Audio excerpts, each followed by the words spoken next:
Socrates. Socrates, 470–399 B.C., was a Greek philosopher from Athens who is credited as the founder of Western philosophy and as among the first moral philosophers of the ethical tradition of thought.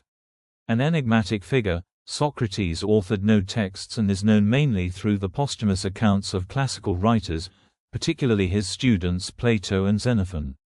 These accounts are written as dialogues, in which Socrates and his interlocutors examine a subject in the style of question and answer. They gave rise to the Socratic dialogue literary genre. Contradictory accounts of Socrates make a reconstruction of his philosophy nearly impossible, a situation known as the Socratic problem. Socrates was a polarizing figure in Athenian society. In 399 BC, he was accused of impiety and corrupting the youth. After a trial that lasted a day, he was sentenced to death. He spent his last day in prison, refusing offers to help him escape. Plato's dialogues are among the most comprehensive accounts of Socrates to survive from antiquity. They demonstrate the Socratic approach to areas of philosophy including epistemology and ethics. The Platonic Socrates lends his name to the concept of the Socratic method, and also to Socratic irony. The Socratic method of questioning, or elenchus, takes shape in dialogue using short questions and answers, epitomized by those Platonic texts in which Socrates and his interlocutors examine various aspects of an issue or an abstract meaning, usually relating to one of the virtues, and find themselves at an impasse, completely unable to define what they thought they understood. Socrates is known for proclaiming his total ignorance. He used to say that the only thing he was aware of was his ignorance, seeking to imply that the realization of our ignorance is the first step in philosophizing. Socrates exerted a strong influence on philosophers in later antiquity and has continued to do so in the modern era. He was studied by medieval and Islamic scholars and played an important role in the thought of the Italian Renaissance, particularly within the humanist movement. Interest in him continued unabated, as reflected in the works of Soren Kierkegaard and Friedrich Nietzsche. Depictions of Socrates in art, literature, and popular culture have made him a widely known figure in the Western philosophical tradition. Sources and the Socratic problem. Socrates did not document his teachings. All that is known about him comes from the accounts of others, mainly the philosopher Plato and the historian Xenophon, who were both his pupils, the Athenian comic dramatist Aristophanes, Socrates' contemporary, and Plato's pupil Aristotle, who was born after Socrates' death. The often contradictory stories from these ancient accounts only serve to complicate scholars' ability to reconstruct Socrates' true thoughts reliably, a predicament known as the Socratic problem. The works of Plato, Xenophon, and other authors who use the character of Socrates as an investigative tool are written in the form of a dialogue between Socrates and his interlocutors and provide the main source of information on Socrates' life and thought. Socratic dialogues, logos Sokratikos, was a term coined by Aristotle to describe this newly formed literary genre. While the exact dates of their composition are unknown, some were probably written after Socrates' death. As Aristotle first noted, the extent to which the dialogues portray Socrates authentically is a matter of some debate. Plato and Xenophon. An honest man, Xenophon was no trained philosopher. He could neither fully conceptualize nor articulate Socrates' arguments. He admired Socrates for his intelligence, patriotism, and courage on the battlefield. He discusses Socrates in 4 works: the Memorabilia, the O Economicus, the Symposium, and the Apology of Socrates. He also mentions a story featuring Socrates in his Anabasis. O Economicus recounts a discussion on practical agricultural issues. Like Plato's Apology, Xenophon's Apologia describes the trial of Socrates, but the works diverge substantially and, according to W.K.C. Guthrie, Xenophon's account portrays a Socrates of intolerable smugness and complacency. Symposium is a dialogue of Socrates with other prominent Athenians during an after-dinner discussion, but is quite different from Plato's Symposium. There is no overlap in the guest list. In Memorabilia, he defends Socrates from the accusations of corrupting the youth and being against the gods. Essentially, It is a collection of various stories gathered together to construct a new apology for Socrates. Plato's representation of Socrates is not straightforward. Plato was a pupil of Socrates and outlived him by 5 decades. How trustworthy Plato is in representing the attributes of Socrates is a matter of debate. The view that he did not represent views other than Socrates' own is not shared by many contemporary scholars. A driver of this doubt is the inconsistency of the character of Socrates that he presents. One common explanation of this inconsistency is that Plato initially tried to accurately represent the historical Socrates, while later in his writings he was happy to insert his own views into Socrates' words. Under this understanding, there is a distinction between the Socratic Socrates of Plato's earlier works and the Platonic Socrates of Plato's later writings, although the boundary between the two seems blurred. Xenophon's and Plato's accounts differ in their presentations of Socrates as a person. Xenophon's Socrates is duller, less humorous and less ironic than Plato's. Xenophon's Socrates also lacks the philosophical features of Plato's Socrates, ignorance, the Socratic method or elenchus, and thinks enkrateia, self-control, is of pivotal importance, which is not the case with Plato's Socrates. Generally, logoi Socratikoi cannot help us to reconstruct the historical Socrates even in cases where their narratives overlap, as authors may have influenced each other's accounts. Aristophanes and other sources. Writers of Athenian comedy, including Aristophanes, also commented on Socrates. Aristophanes' most important comedy with respect to Socrates is The Clouds, in which Socrates is a central character. In this drama, Aristophanes presents a caricature of Socrates that leans towards sophism, ridiculing Socrates as an absurd atheist. Socrates in Clouds is interested in natural philosophy, which conforms to Plato's depiction of him in Phaedo. What is certain is that by the age of 45, Socrates had already captured the interest of Athenians as a philosopher. It is not clear whether Aristophanes' work is useful in reconstructing the historical Socrates. Other ancient authors who wrote about Socrates were Aeschines of Sphetus, Antisthenes, Aristippus, Bryson, Cebes, Crito, Euclid of Megara, Phaedo and Aristotle, all of whom wrote after Socrates' death. Aristotle was not a contemporary of Socrates. He studied under Plato at the latter's academy for 20 years. Aristotle treats Socrates without the bias of Xenophon and Plato, who had an emotional tie with Socrates, and he scrutinizes Socrates' doctrines as a philosopher. Aristotle was familiar with the various written and unwritten stories of Socrates. His role in understanding Socrates is limited. He does not write extensively on Socrates, and, when he does, he is mainly preoccupied with the early dialogues of Plato. There are also general doubts on his reliability on the history of philosophy. Still, his testimony is vital in understanding Socrates.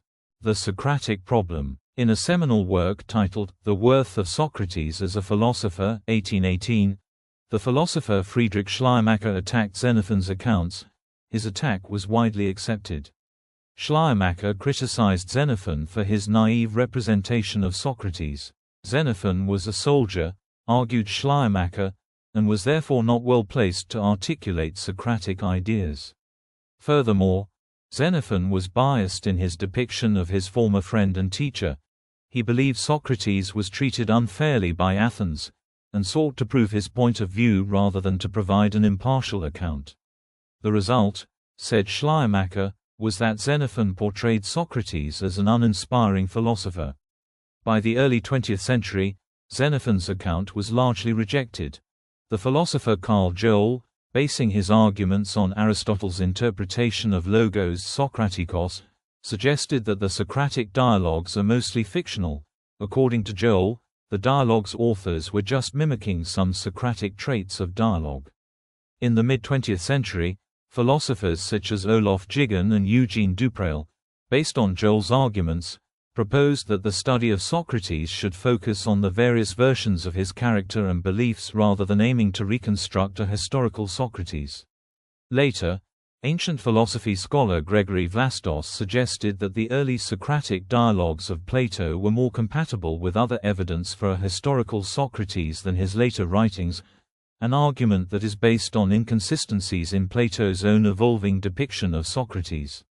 Vlastos totally disregarded Xenophon's account except when it agreed with Plato's. More recently, Charles H. Kahn has reinforced the skeptical stance on the unsolvable Socratic problem, suggesting that only Plato's Apology has any historical significance. Biography. Socrates was born in 470 or 469 BC to Sophroniscus and Phaenarete, a stoneworker and a midwife, respectively, in the Athenian deme of Aloud. Therefore, he was an Athenian citizen, having been born to relatively affluent Athenians.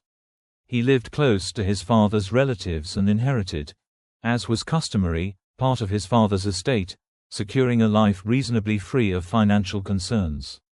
His education followed the laws and customs of Athens. He learned the basic skills of reading and writing and, like most wealthy Athenians, received extra lessons in various other fields such as gymnastics, poetry and music. He was married twice, which came first is not clear. His marriage to Xanthippe took place when Socrates was in his 50s, and another marriage was with the daughter of Aristides, an Athenian statesman. He had 3 sons with Xanthippe. Socrates fulfilled his military service during the Peloponnesian War and distinguished himself in 3 campaigns, according to Plato. Another incident that reflects Socrates' respect for the law is the arrest of Leon the Salaminian. As Plato describes in his Apology, Socrates and 4 others were summoned to the Tholos and told by representatives of the 30 tyrants, which began ruling in 404 BC, to arrest Leon for execution. Again Socrates was the sole abstainer, choosing to risk the tyrant's wrath and retribution rather than to participate in what he considered to be a crime. Socrates attracted great interest from the Athenian public and especially the Athenian youth. He was notoriously ugly, having a flat turned-up nose, bulging eyes and a large belly. His friends joked about his appearance. Socrates was indifferent to material pleasures, including his own appearance and personal comfort. He neglected personal hygiene, bathed rarely, walked barefoot, and owned only 1 ragged coat. He moderated his eating, drinking, and sex, although he did not practice full abstention. Although Socrates was attracted to youth, as was common and accepted in ancient Greece, he resisted his passion for young men because, as Plato describes, he was more interested in educating their souls. Socrates did not seek sex from his disciples, as was often the case between older and younger men in Athens. Politically, he did not take sides in the rivalry between the democrats and the oligarchs in Athens. He criticized both. The character of Socrates as exhibited in Apology, Crito, Phaedo and Symposium concurs with other sources to an extent that gives confidence in Plato's depiction of Socrates in these works as being representative of the real Socrates. Socrates died in Athens in 399 BC after a trial for impiety, acebeia, and the corruption of the young.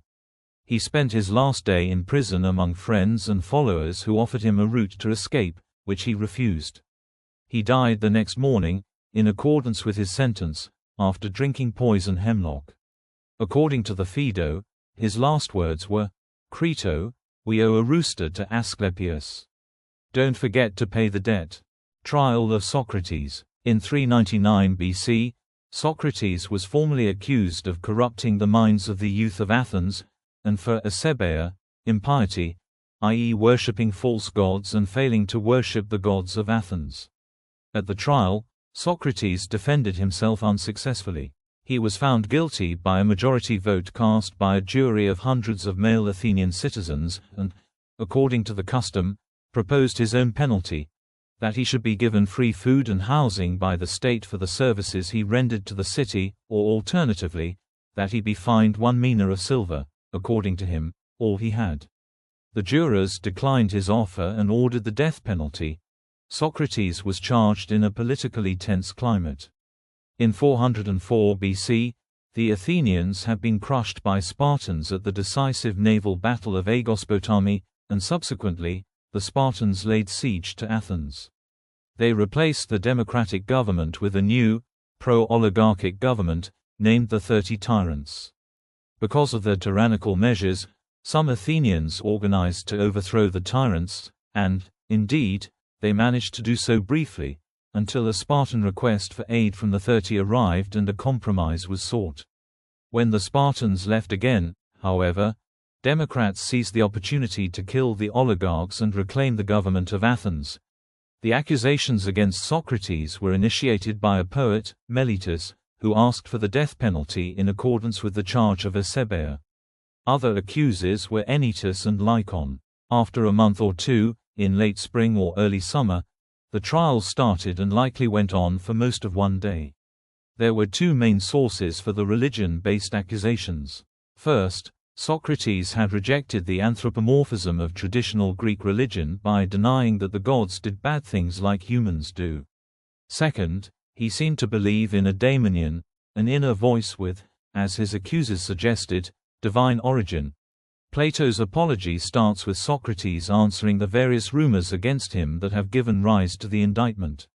First, Socrates defends himself against the rumor that he is an atheist naturalist philosopher, as portrayed in Aristophanes' The Clouds, or a sophist.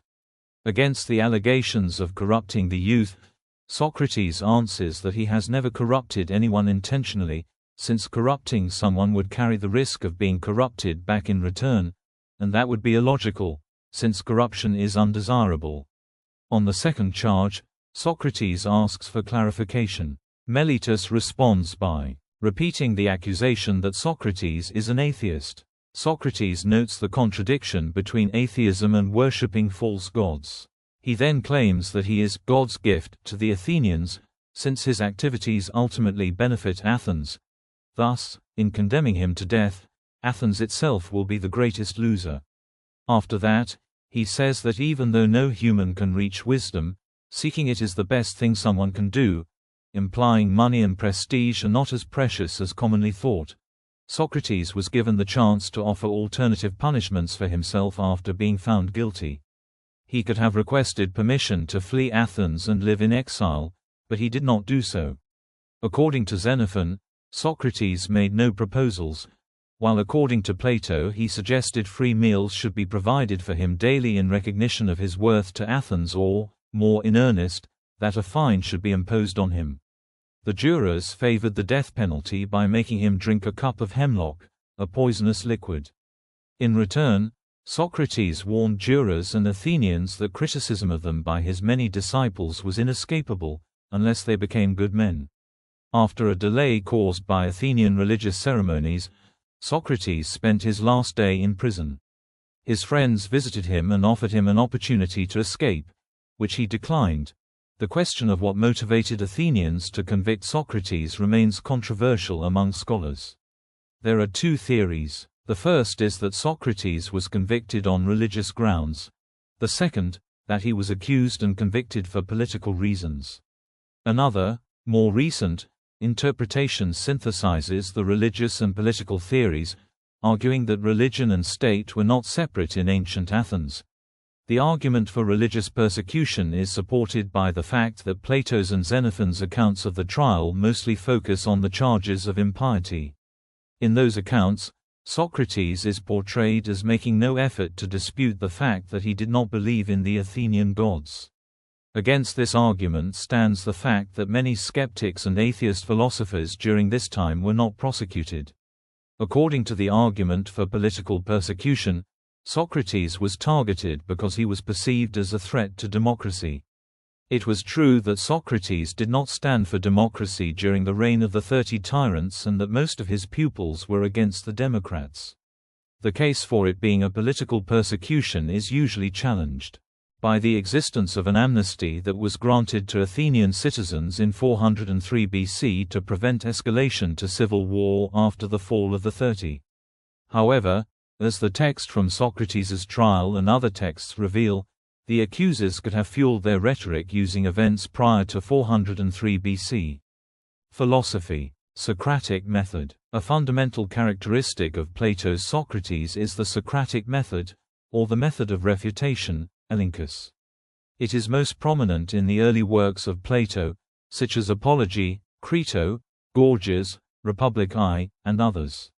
The typical elenchus proceeds as follows. Socrates initiates a discussion about a topic with a known expert on the subject, usually in the company of some young men and boys, and by dialogue proves the expert's beliefs and arguments to be contradictory. Socrates initiates the dialogue by asking his interlocutor for a definition of the subject. As he asks more questions, the interlocutor's answers eventually contradict the first definition. The conclusion is that the expert did not really know the definition in the first place. The interlocutor may come up with a different definition. That new definition, in turn, comes under the scrutiny of Socratic questioning. With each round of question and answer, Socrates and his interlocutor hope to approach the truth. More often, they continue to reveal their ignorance. Since the interlocutor's definitions most commonly represent the mainstream opinion on a matter, the discussion places doubt on the common opinion. Socrates also tests his own opinions through the Socratic method. Thus Socrates does not teach a fixed philosophical doctrine. Rather, he acknowledges his own ignorance while searching for truth with his pupils and interlocutors. Scholars have questioned the validity and the exact nature of the Socratic method, or indeed if there even was a Socratic method. In 1982, the scholar of ancient philosophy Gregory Vlastos claimed that the Socratic method could not be used to establish the truth or falsehood of a proposition. Rather, Vlastos argued, it was a way to show that an interlocutor's beliefs were inconsistent. There have been two main lines of thought regarding this view, depending on whether it is accepted that Socrates is seeking to prove a claim wrong. According to the first line of thought, known as the constructivist approach, Socrates indeed seeks to refute a claim by this method, and the method helps in reaching affirmative statements. The non-constructivist approach holds that Socrates merely wants to establish the inconsistency between the premises and the conclusion of the initial argument. Socratic priority of definition. Socrates starts his discussions by prioritizing the search for definitions. In most cases, Socrates initiates his discourse with an expert on a subject by seeking a definition, by asking, for example, what virtue, goodness, justice, or courage is. To establish a definition, Socrates first gathers clear examples of a virtue and then seeks to establish what they had in common. According to Guthrie, Socrates lived in an era when sophists had challenged the meaning of various virtues, questioning their substance. Socrates' quest for a definition was an attempt to clear the atmosphere from their radical skepticism. Some scholars have argued that Socrates does not endorse the priority of definition as a principle, because they have identified cases where he does not do so. Some have argued that this priority of definition comes from Plato rather than Socrates. Philosopher Peter Geach, accepting that Socrates endorses the priority of definition, finds the technique fallacious. According to Geach, one may know a proposition even if one cannot define the terms in which the proposition is stated. Socratic ignorance. Plato's Socrates often claims that he is aware of his own lack of knowledge, especially when discussing ethical concepts such as arete, i.e., goodness, courage, since he does not know the nature of such concepts. For example, during his trial, with his life at stake, Socrates says, I thought Avenus a happy man, if he really possesses this art, techne, and teaches for so moderate a fee. Certainly I would pride and preen myself if I knew, epistemi, these things, but I do not know, epistemi, them, gentlemen. In some of Plato's dialogues, Socrates appears to credit himself with some knowledge, and can even seem strongly opinionated for a man who professes his own ignorance. There are varying explanations of the Socratic inconsistency, other than that Socrates is simply being inconsistent. One explanation is that Socrates is being either ironic or modest for pedagogical purposes. He aims to let his interlocutor to think for himself rather than guide him to a prefixed answer to his philosophical questions. Another explanation is that Socrates holds different interpretations of the meaning of knowledge. Knowledge, for him, might mean systematic understanding of an ethical subject, on which Socrates firmly rejects any kind of mastery, or might refer to lower-level cognition, which Socrates may accept that he possesses.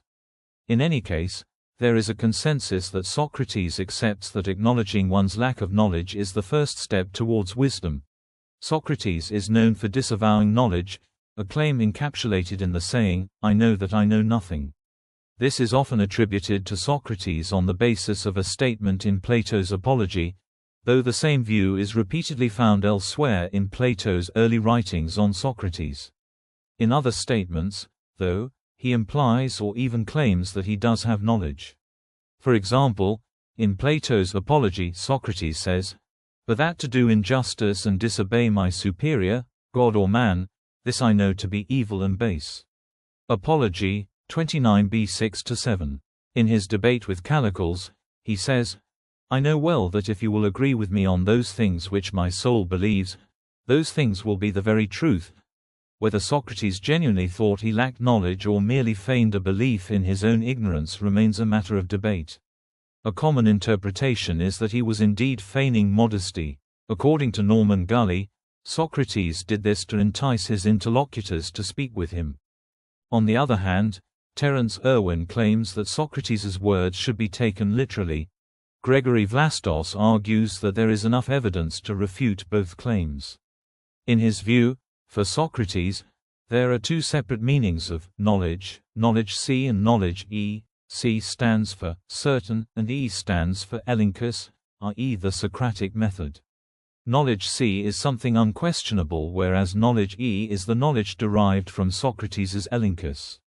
Thus, Socrates speaks the truth when he says he knows C something, and he is also truthful when saying he knows E, for example, that it is evil for someone to disobey his superiors, as he claims in Apology. Not all scholars have agreed with this semantic dualism. James H. Lesher has argued that Socrates claimed in various dialogues that one word is linked to one meaning, i.e. in Hippias Major, Meno, and Laches. Lesher suggests that although Socrates claimed that he had no knowledge about the nature of virtues, he thought that in some cases, people can know some ethical propositions. Socratic irony. There is a widespread assumption that Socrates was an ironist, mostly based on the depiction of Socrates by Plato and Aristotle. Socrates' irony is so subtle and slightly humorous that it often leaves the reader wondering if Socrates is making an intentional pun. Plato's Euthyphro is filled with Socratic irony. The story begins when Socrates is meeting with Euthyphro, a man who has accused his own father of murder. When Socrates first hears the details of the story, he comments, "It is not, I think, any random person who could do this correctly, but surely one who is already far progressed in wisdom." When Euthyphro boasts about his understanding of divinity, Socrates responds that it is most important that I become your student. Socrates is commonly seen as ironic when using praise to flatter or when addressing his interlocutors. Scholars are divided on why Socrates uses irony. According to an opinion advanced since the Hellenistic period, Socratic irony is a playful way to get the audience's attention. Another line of thought holds that Socrates conceals his philosophical message with irony, making it accessible only to those who can separate the parts of his statements which are ironic from those which are not. Gregory Vlastos has identified a more complex pattern of irony in Socrates. In Vlastos's view, Socrates' words have a double meaning, both ironic and not. One example is when he denies having knowledge. Vlastos suggests that Socrates is being ironic when he says he has no knowledge, where knowledge means a lower form of cognition, while, according to another sense of knowledge, Socrates is serious when he says he has no knowledge of ethical matters. This opinion is not shared by many other scholars.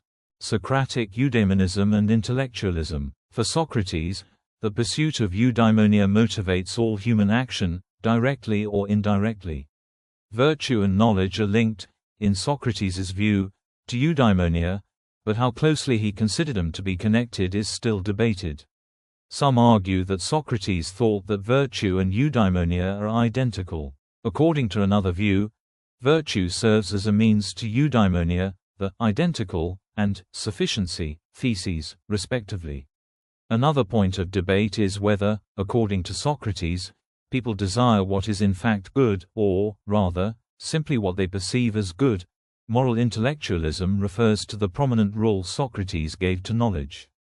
He believed that all virtue was based on knowledge, hence Socrates is characterized as a virtue intellectualist. He also believed that humans were guided by the cognitive power to comprehend what they desire, while diminishing the role of impulses, a view termed motivational intellectualism. In Plato's Protagoras, 345 c4 e6, Socrates implies that no one errs willingly, which has become the hallmark of Socratic virtue intellectualism. In Socratic moral philosophy, priority is given to the intellect as being the way to live a good life. Socrates de-emphasizes irrational beliefs or passions.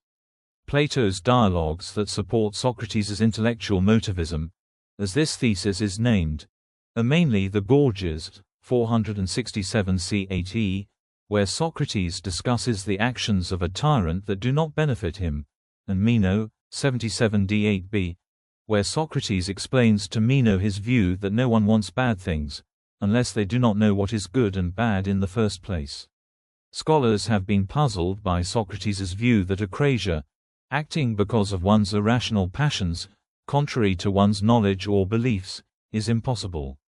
Most believe that Socrates left no space for irrational desires, although some claim that Socrates acknowledged the existence of irrational motivations, but denied they play a primary role in decision-making. Religion. Socrates' religious nonconformity challenged the views of his times, and his critique reshaped religious discourse for the coming centuries.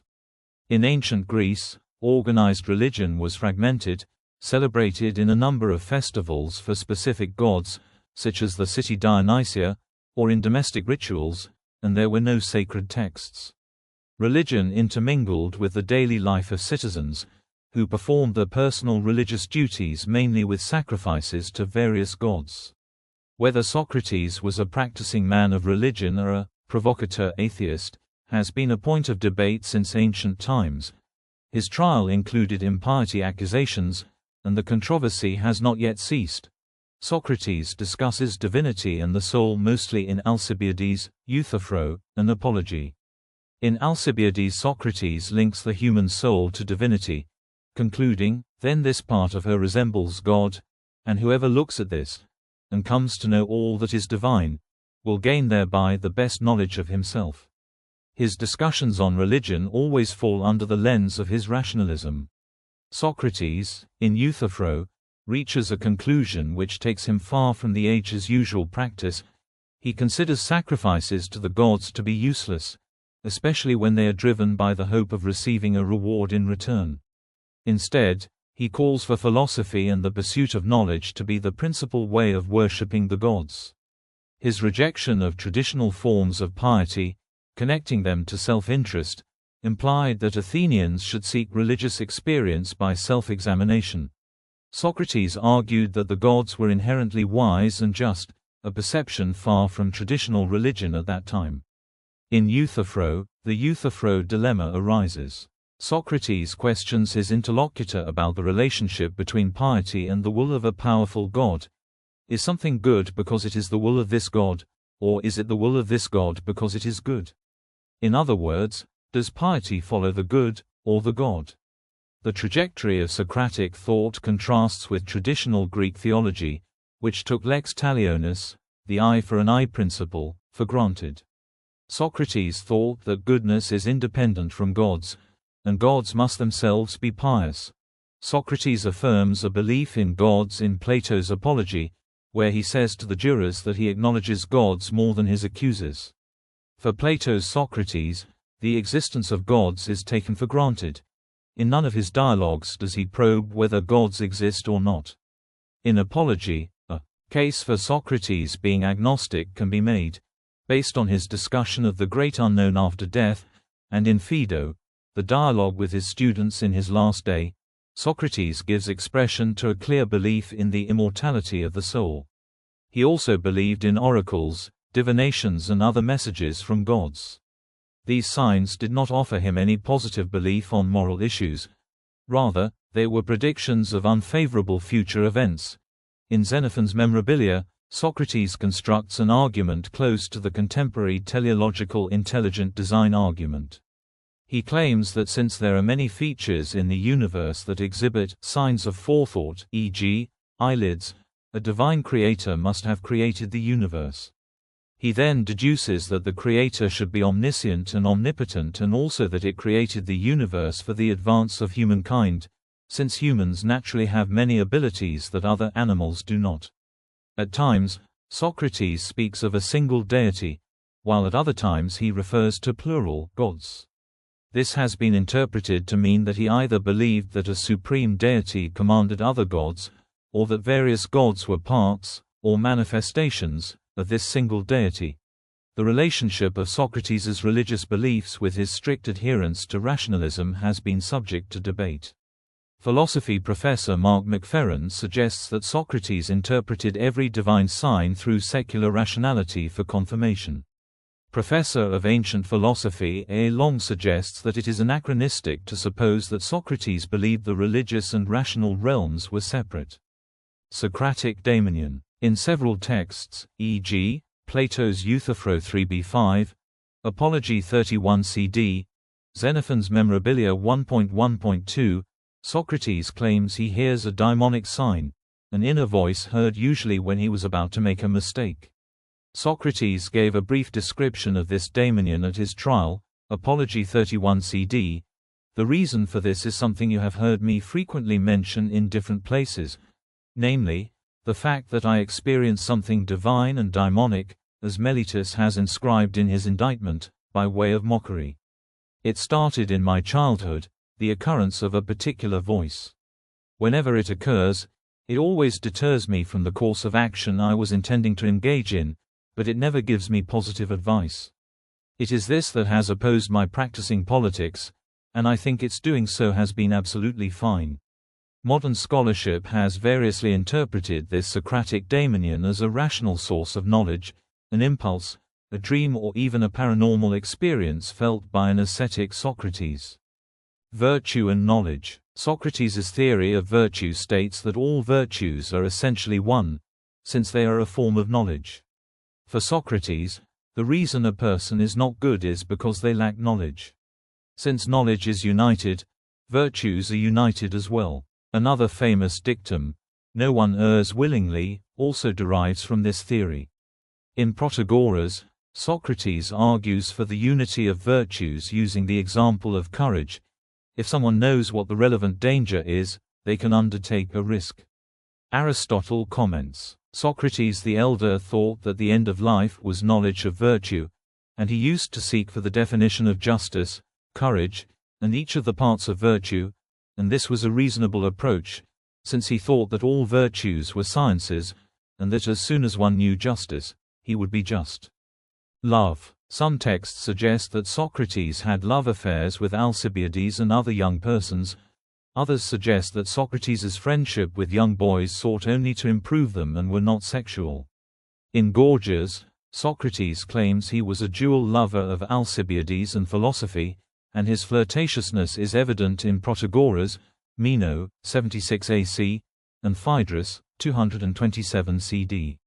However, the exact nature of his relationship with Alcibiades is not clear. Socrates was known for his self-restraint, while Alcibiades admits in the Symposium that he had tried to seduce Socrates but failed. The Socratic theory of love is mostly deduced from Lysis, where Socrates discusses love at a wrestling school in the company of Lysis and his friends. They start their dialogue by investigating parental love and how it manifests with respect to the freedom and boundaries that parents set for their children. Socrates concludes that if Lysis is utterly useless, nobody will love him, not even his parents. While most scholars believe this text was intended to be humorous, it has also been suggested that Lysis shows Socrates held an egoistic view of love, according to which we only love people who are useful to us in some way. Other scholars disagree with this view, arguing that Socrates' doctrine leaves room for non-egoistic love for a spouse. Still others deny that Socrates suggests any egoistic motivation at all. In Symposium, Socrates argues that children offer the false impression of immortality to their parents, and this misconception yields a form of unity among them. Scholars also note that for Socrates, love is rational. Socrates, who claims to know only that he does not know, makes an exception, in Plato's Symposium, where he says he will tell the truth about love, which he learned from a clever woman. Classicist Armand Dangour has made the case that Socrates was in his youth close to Aspasia, and that Diotima, to whom Socrates attributes his understanding of love in Symposium, is based on her. However, it is also possible that Diotima really existed. Socratic philosophy of politics. While Socrates was involved in public political and cultural debates, it is hard to define his exact political philosophy. In Plato's Gorgias, he tells Callicles, "I believe that I'm one of a few Athenians, so as not to say I'm the only one, but the only one among our contemporaries, to take up the true political craft and practice the true politics. This is because the speeches I make on each occasion do not aim at gratification but at what's best." His claim illustrates his aversion for the established democratic assemblies and procedures such as voting, since Socrates saw politicians and rhetoricians as using tricks to mislead the public. He never ran for office or suggested any legislation. Rather, he aimed to help the city flourish by improving its citizens. As a citizen, he abided by the law. He obeyed the rules and carried out his military duty by fighting wars abroad. His dialogues, however, make little mention of contemporary political decisions, such as the Sicilian expedition. Socrates spent his time conversing with citizens, among them powerful members of Athenian society, scrutinizing their beliefs and bringing the contradictions of their ideas to light. Socrates believed he was doing them a favor since, for him, politics was about shaping the moral landscape of the city through philosophy rather than electoral procedures. There is a debate over where Socrates stood in the polarized Athenian political climate, which was divided between oligarchs and democrats. While there is no clear textual evidence, one widely held theory holds that Socrates leaned towards democracy. He disobeyed the one order that the oligarchic government of the 30 tyrants gave him. He respected the laws and political system of Athens, which were formulated by democrats, and, according to this argument, his affinity for the ideals of democratic Athens was a reason why he did not want to escape prison and the death penalty. On the other hand, there is some evidence that Socrates leaned towards oligarchy. Most of his friends supported oligarchy. He was contemptuous of the opinion of the many and was critical of the democratic process, and Protagoras shows some anti-democratic elements. A less mainstream argument suggests that Socrates favored democratic republicanism, a theory that prioritizes active participation in public life and concern for the city. Yet another suggestion is that Socrates endorsed views in line with liberalism, a political ideology formed in the Age of Enlightenment. This argument is mostly based on Crito and Apology, where Socrates talks about the mutually beneficial relationship between the city and its citizens. According to Socrates, citizens are morally autonomous and free to leave the city if they wish, but, by staying within the city, they also accept the laws and the city's authority over them. On the other hand, Socrates has been seen as the first proponent of civil disobedience. Socrates' strong objection to injustice, along with his refusal to serve the 30 tyrants' order to arrest Leon, are suggestive of this line. As he says in Critias, one ought never act unjustly, even to repay a wrong that has been done to oneself. In the broader picture, Socrates' advice would be for citizens to follow the orders of the state, unless, after much reflection, they deem them to be unjust. Legacy. Hellenistic era. Socrates' impact was immense in philosophy after his death.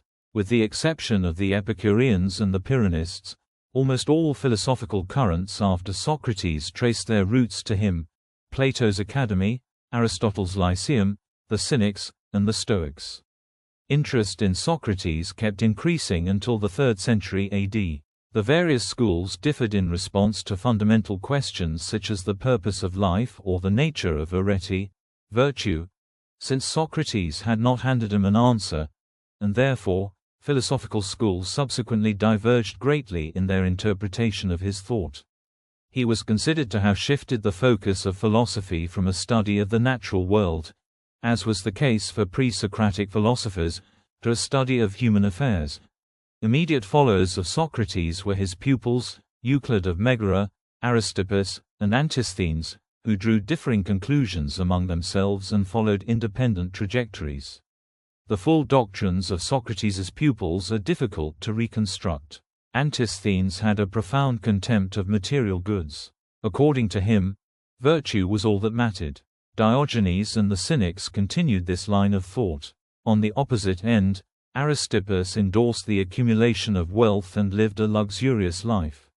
After leaving Athens and returning to his home city of Cyrene, he founded the Cyrenaic philosophical school, which was based on hedonism, and endorsing living an easy life with physical pleasures. His school passed to his grandson, bearing the same name. There is a dialogue in Xenophon's work in which Aristippus claims he wants to live without wishing to rule or be ruled by others. In addition, Aristippus maintained a skeptical stance on epistemology, claiming that we can be certain only of our own feelings. This view resonates with the Socratic understanding of ignorance. Euclid was a contemporary of Socrates. After Socrates' trial and death, he left Athens for the nearby town of Megara, where he founded a school, named the Megarians. His theory was built on the pre-Socratic monism of Parmenides. Euclid continued Socrates' thought, focusing on the nature of virtue. The Stoics relied heavily on Socrates. They applied the Socratic method as a tool to avoid inconsistencies. Their moral doctrines focused on how to live a smooth life through wisdom and virtue. The Stoics assigned virtue a crucial role in attaining happiness and also prioritized the relation between goodness and ethical excellence, all of which echoed Socratic thought. At the same time, the philosophical current of Platonism claimed Socrates as its predecessor, in ethics and in its theory of knowledge.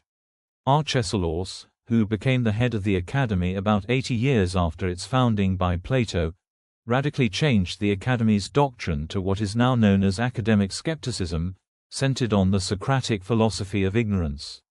The academic skeptics competed with the Stoics over who was Socrates' true heir with regard to ethics. While the Stoics insisted on knowledge-based ethics, Arcesilaus relied on Socratic ignorance. The Stoics' reply to Arcesilaus was that Socratic ignorance was part of Socratic irony. They themselves disapproved the use of irony, an argument that ultimately became the dominant narrative of Socrates in later antiquity. While Aristotle considered Socrates an important philosopher, Socrates was not a central figure in Aristotelian thought. One of Aristotle's pupils, Aristophanes, even authored a book detailing Socrates' scandals. The Epicureans were antagonistic to Socrates. They attacked him for superstition, criticizing his belief in his daimonion and his regard for the oracle at Delphi. They also criticized Socrates for his character and various faults, and focusing mostly on his irony, which was deemed inappropriate for a philosopher and unseemly for a teacher. The Pyrrhonists were also antagonistic to Socrates, accusing him of being a prater about ethics, who engaged in mock humility, and who sneered at and mocked people. Medieval world. Socratic thought found its way to the Islamic Middle East alongside that of Aristotle and the Stoics. Plato's works on Socrates, as well as other ancient Greek literature, were translated into Arabic by early Muslim scholars such as al-Kindi, Jabir ibn Hayyan, and the Mu'tazila. For Muslim scholars, Socrates was hailed and admired for combining his ethics with his lifestyle, perhaps because of the resemblance in this regard with Muhammad's personality. Socratic doctrines were altered to match Islamic faith. According to Muslim scholars, Socrates made arguments for monotheism and for the temporality of this world and rewards in the next life. His influence in the Arabic-speaking world continues to the present day. In medieval times, little of Socrates' thought survived in the Christian world as a whole. However, works on Socrates from Christian scholars such as Lactantius, Eusebius and Augustine were maintained in the Byzantine Empire, where Socrates was studied under a Christian lens. After the fall of Constantinople, many of the texts were brought back into the world of Roman Christianity, where they were translated into Latin. Overall, ancient Socratic philosophy, like the rest of classical literature before the Renaissance, was addressed with skepticism in the Christian world at first. During the early Italian Renaissance, two different narratives of Socrates developed. On the one hand, the humanist movement revived interest in classical authors. Leonardo Bruni translated many of Plato's Socratic dialogues, while his pupil Giannozzo Manetti authored a well-circulated book, A Life of Socrates. They both presented a civic version of Socrates, according to which Socrates was a humanist and a supporter of republicanism. Bruni and Manetti were interested in defending secularism as a non-sinful way of life. Presenting a view of Socrates that was aligned with Christian morality assisted the cause. In doing so, they had to censor parts of his dialogues, especially those which appeared to promote homosexuality or any possibility of pederasty, with Alcibiades, or which suggested that the Socratic daimon was a god. On the other hand, a different picture of Socrates was presented by Italian Neoplatonists, led by the philosopher and priest Marsilio Ficino. Ficino was impressed by Socrates' unhierarchical and informal way teaching, which he tried to replicate. Ficino portrayed a holy picture of Socrates, finding parallels with the life of Jesus Christ. For Ficino and his followers, Socratic ignorance signified his acknowledgement that all wisdom is God-given, through the Socratic daimon. Modern times. In early modern France, Socrates' image was dominated by features of his private life rather than his philosophical thought, in various novels and satirical plays. Some thinkers used Socrates to highlight and comment upon controversies of their own era, like Théophile de Vi, who portrayed a Christianized Socrates accused of atheism, while for Voltaire, the figure of Socrates represented a reason-based theist. Michel de Montaigne wrote extensively on Socrates, linking him to rationalism as a counterweight to contemporary religious fanatics. In the 18th century, German idealism revived philosophical interest in Socrates, mainly through Hegel's work. For Hegel, Socrates marked a turning point in the history of humankind by the introduction of the principle of free subjectivity or self-determination. While Hegel hails Socrates for his contribution, he nonetheless justifies the Athenian court, for Socrates' insistence upon self-determination would be destructive of the Sittlichkeit, a Hegelian term signifying the way of life as shaped by the institutions and laws of the state. Also, Hegel sees the Socratic use of rationalism as a continuation of Protagoras' focus on human reasoning, as encapsulated in the motto Homo mensura, man is the measure of all things, but modified, it is our reasoning that can help us reach objective conclusions about reality. Also, Hegel considered Socrates as a predecessor of later ancient skeptic philosophers, even though he never clearly explained why. Søren Kierkegaard considered Socrates his teacher, and authored his master's thesis on him, The Concept of Irony, with continual reference to Socrates. There he argues that Socrates is not a moral philosopher but is purely an ironist. He also focused on Socrates' avoidance of writing. For Kierkegaard, this avoidance was a sign of humility, deriving from Socrates' acceptance of his ignorance. Not only did Socrates not write anything down, according to Kierkegaard, but his contemporaries misconstrued and misunderstood him as a philosopher, leaving us with an almost impossible task in comprehending Socratic thought. Only Plato's Apology was close to the real Socrates, in Kierkegaard's view. In his writings, he revisited Socrates quite frequently. In his later work, Kierkegaard found ethical elements in Socratic thought. Socrates was not only a subject of study for Kierkegaard, he was a model as well. Kierkegaard paralleled his task as a philosopher to Socrates. He writes, "The only analogy I have before me is Socrates.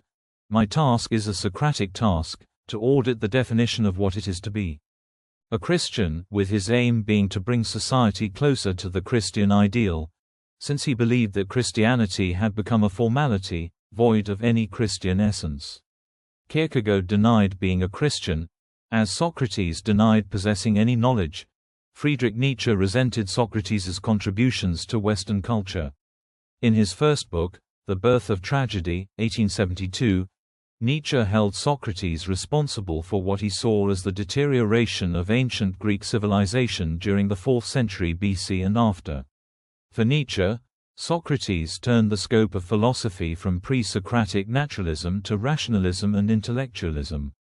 He writes, "I conceive of as precursors to a reformation of the Greeks, but not of Socrates. With Empedocles and Democritus, the Greeks were well on their way towards taking the correct measure of human existence, its unreason, its suffering. They never reached this goal, thanks to Socrates. The effect, Nietzsche proposed, was a perverse situation that had continued down to his day. Our culture is a Socratic culture," he believed. In a later publication, The Twilight of the Idols, 1887, Nietzsche continued his offensive against Socrates, focusing on the arbitrary linking of reason to virtue and happiness in Socratic thinking. He writes, "I try to understand from what partial and idiosyncratic states the Socratic problem is to be derived. His equation of reason equals virtue equals happiness." It was with this absurdity of a doctrine of identity that he fascinated. Ancient philosophy never again freed itself. From the late 19th century until the early 20th, the most common explanation of Nietzsche's hostility towards Socrates was his anti-rationalism. He considered Socrates the father of European rationalism. In the mid-20th century, philosopher Walter Kaufmann published an article arguing that Nietzsche admired Socrates. Current mainstream opinion is that Nietzsche was ambivalent towards Socrates. Continental philosophers Hannah Arendt, Leo Strauss and Karl Popper, after experiencing the horrors of World War II, amidst the rise of totalitarian regimes, saw Socrates as an icon of individual conscience. Arendt, in Eichmann in Jerusalem, 1963, suggests that Socrates' constant questioning and self-reflection could prevent the banality of evil. Strauss considers Socrates' political thought as paralleling Plato's.